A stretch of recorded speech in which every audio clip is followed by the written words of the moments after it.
Welcome into Behind the Catch Fence. I'm your host, David Hoffman. We're here on day 2 of St. Petersburg, the Grand Prix of St. Petersburg for IndyCar. Today, a lot of jam-packed action from fights in practice to qualifying madness, a new pole winner. So let's get rolling here and let's fly.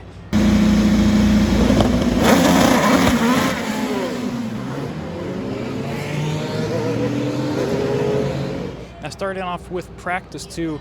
In practice 1 yesterday, Romain Grosjean and Colton Herta swept the top 2 spots, so let's take a look and see where they ended up in practice 2. Scott Mclaughlin, the Aussie, wound up P1 for Team Penske in practice 2, followed by Colton Herta in P2, Simon Pagenaud 3rd, Alexander Rossi 4th, Will Power, who's got 9 poles on this street circuit, he wound up in 5th, Rinus VeeKay 6th, Alex Palou 7th, Kyle Kirkwood, the rookie, wound up in 8th. Now, earlier when I had mentioned about the fact that there were some tempers flaring, that was between Romain Grosjean and Takuma Sato.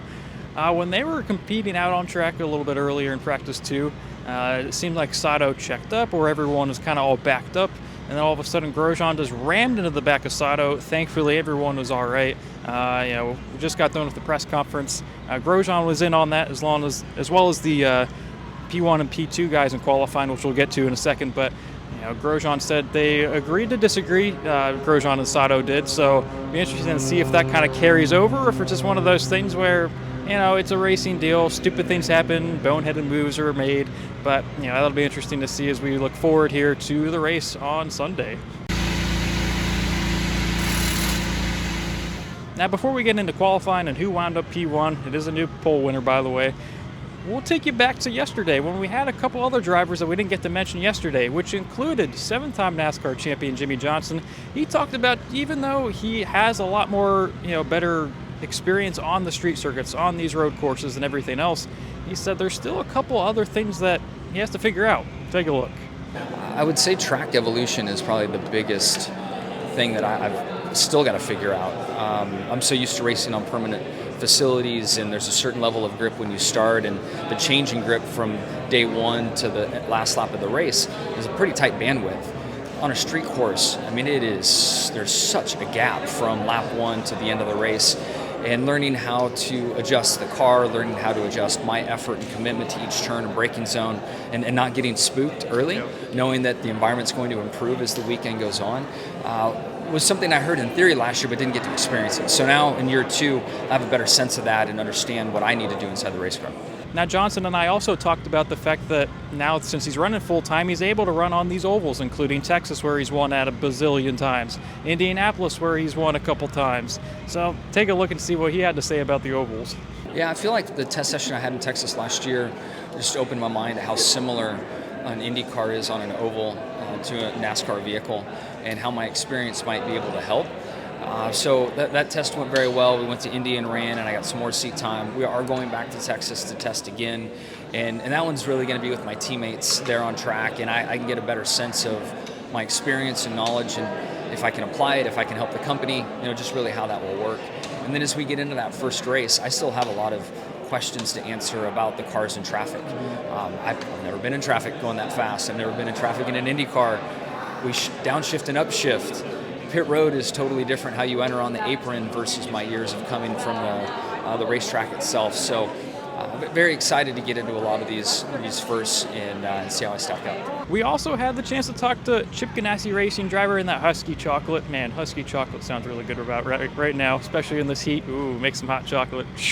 Burning hot chocolate, because it is hot out here. But we were able to talk to, what is his name? Marcus Erickson. Yeah, Marcus Erickson notched 2 wins last year, including in Detroit and on the streets of Nashville, which was hectic after he went airborne.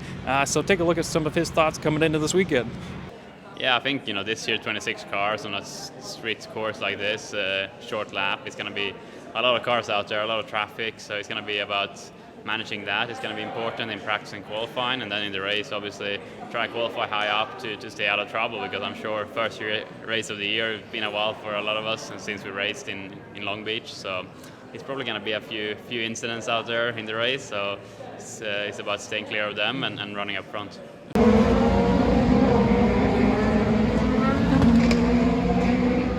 Now, was also able to talk to Connor Daly yesterday, and he talked about what it's been like and how he's been able to grow since the last time he went full-time in the NTT IndyCar Series, which was back in 2017 with AJ Foyt Racing. Yeah, it's crazy, man. I'm a totally different person now, I think. Different mindset, different experience level. There's just so many things. So it's really cool to be able to take that into this year with the team. Obviously, we have some experience working with this team, of course, but now we can have those non-awkward moments where I have to take my helmet out of the locker and go to some other area. So that's nice. All right, now moving on to qualifying. Qualifying was hectic, to say the least. A couple guys didn't even make the Fast 12. And it wound up having a first-time pole winner in Scott McLaughlin. Now let's take a look at the rest of those qualifying results. As we mentioned before, Scott McLaughlin wound up P1 with a 59.482. Will Power's teammate looked like he was going to have the top spot and get one step closer to Mario Andretti's pole record of 67, but Power unfortunately wasn't able to. Colton Herta, he wound up P3. Rinus VK, fourth, great for that Ed Carpenter Racing team. Roman Grosjean rebounded from that earlier practice session to finish fifth. And Simon Pagenaud wound up P6 to finish out the round of 6. Many others tomorrow Now, as we look at some of the guys that didn't make it into the Fast 12 or even the Fast 6, Joseph Newgarden is mired back there. Scott Dixon, Graham Rahal, Kyle Kirkwood, who had a very strong run, by the way, wasn't able to crack the top 6, but he'll start 12th. A lot of these guys are going to be coming from the back. Alexander Rossi is another one. He didn't make it out of the first group. That was a little bit of a shocker. He was 7th in that first group. So a lot of these guys are going to be fighting for the front. We might see a couple incidents in the first couple laps, so you might have to make sure, buckle up just a little bit harder. If you're watching on your TV, if you're watching, from the stands, you might have to really, really strap in and hang on. Now, if you notice that I am a little bit squinty-eyed, it is very hot out here, very, very sunny. And as we look over here, my goodness, blind yourself, David. But anyway, let's not blind ourselves. We got to be able to see some race cars tomorrow in the Firestone Grand Prix. So, we have our trusty notebook. We have a couple observations getting ready for the Firestone Grand Prix. Now let's get rolling into it.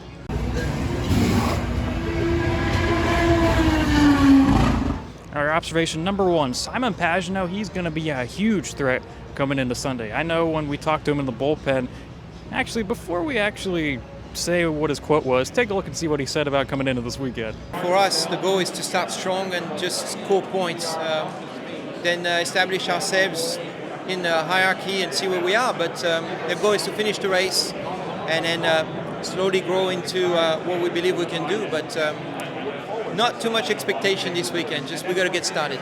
Oh, and breaking news before we get back to Simon Pagenaud, we're getting video bombed by a line painter. That's actually pretty cool. I haven't seen that in action before on a racetrack. Well, hey, I wonder if we were to go out there and touch the paint, if we'd have our credentials revoked or something. Oh, good Lord, what am I talking about? Anyway, yes, for Simon Pagenaud. Pagenaud, he was quick in practice. All the practice sessions wound up. Where did he wind up? He wound up like 6th in qualifying. And for Pagenaud, he has a lot of momentum riding with him. He has a lot to prove. I mean, Team Penske last season, it was his worst season with the team. It really seemed like he was almost like separated from the team in a little bit. Like they knew going into the season, or especially halfway through, that he was going to be gone. And I feel like with a revived Meyershank Racing, you have former teammate with him at Team Penske, Helio Castroneves, with him. They gel so well, like we saw on the video yesterday.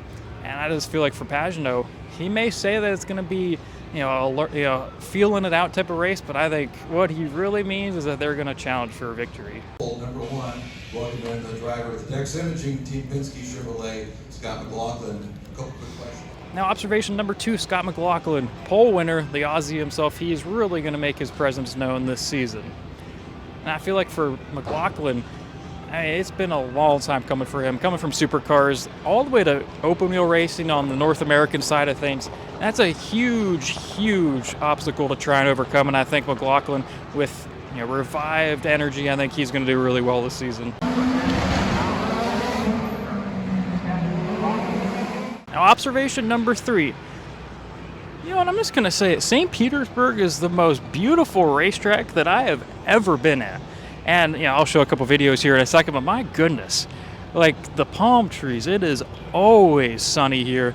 Always, I mean, you feel like you're on a pier, you feel like you're at the beach. It's just incredible overall. I mean, my gosh, like the fact that you can slap a racetrack pretty much on a pier, on a beach type of area, it's like, wow, like that, you can't get any better than that. So, St. Petersburg, you are lovely. All around this beautiful circuit here at St. Petersburg. Perfect for All right, now rapid fire, guys, as we wrap up this incredible episode of Day 2 here in St. Petersburg, Florida. What are my picks? Who am I picking for the weekend or for tomorrow? So first off, who's going to win the race? We're not going to get to that yet. I'll start up with who's going to disappoint. I feel like who's going to disappoint, probably Joseph Newgarden, unfortunately. It just seems like they haven't had the pace, you know, throughout the sessions. And obviously, Scott Mclaughlin and Will Power, they've been on top of the charts, but it seems like Newgarden's, they've kind of been back a little bit. But that could be because of the fact that maybe they're trying something a little bit different, and then they'll dial up something during the race that they know that'll work. You know, and he won here back in 19 and 20, so back-to-back, you know, winner at some point here. And you know, for Newgarden, I feel like, you know, obviously last season didn't start off very well, got crashed out in Barber to start off the season, but you know, Newgarden, he could be the one that gets kind of knocked out early and just kind of is mired towards middle of the pack. Now, who do I think is going to impress tomorrow? It's been well documented. Simon Pagenaud from Mclaughlin Racing. He is going to have a big day and a big year, mind you, and I feel like for Pagenaud, it's going to be a statement like, you know, he may have said, oh yeah, we're trying to figure everything out, and, you know, like, well, it'll just be like the first little stepping stone. No, I think he's going to easily wind up top 5, top 6, something like that. And it's going to be a great little momentum shifter for not only himself, but for Mclaughlin Racing, because at this season, this is the first time that they have an opportunity to be able to go for a championship with either Helio Castroneves or Simon Pagenaud. So I think it's going to be a statement run, not only for Simon Pagenaud, but for Mclaughlin Racing. All right, now for who is going to win the race, my pick for tomorrow in the Firestone Grand Prix of St. Petersburg is going to be Will Power. Power, he's been so close. He's had a down year. You know, last season wasn't very good for him. This time around, I think he's finally it's going to be a statement season for him, I believe. You know, he's in his mid-40s. I know he says, you know, that he's been doing strength training, and I think it's really going to pay off. And, you know, we'll have to see here come tomorrow. All right, guys, now closing it off. My feet are literally burning right now. I feel like they could be on fire. Lord Jesus, I'm on fire. But we're not going to go into any Talladega Nights theme type of quotes. So anyway, yeah, great. You know, very, very beautiful racetrack to begin with. So we're excited about the Firestone Grand Prix of St. Petersburg tomorrow. So look out for a lot of content. Make sure to follow this podcast on Twitter and Instagram at Behind Catch. Make sure to, you know, watch us on YouTube. A lot of content to come. A lot of interviews after the race is over. And so make sure to tune in for that. But thank you guys for listening and watching. I'm David Hoffman from Behind the Catch Fence. See you tomorrow.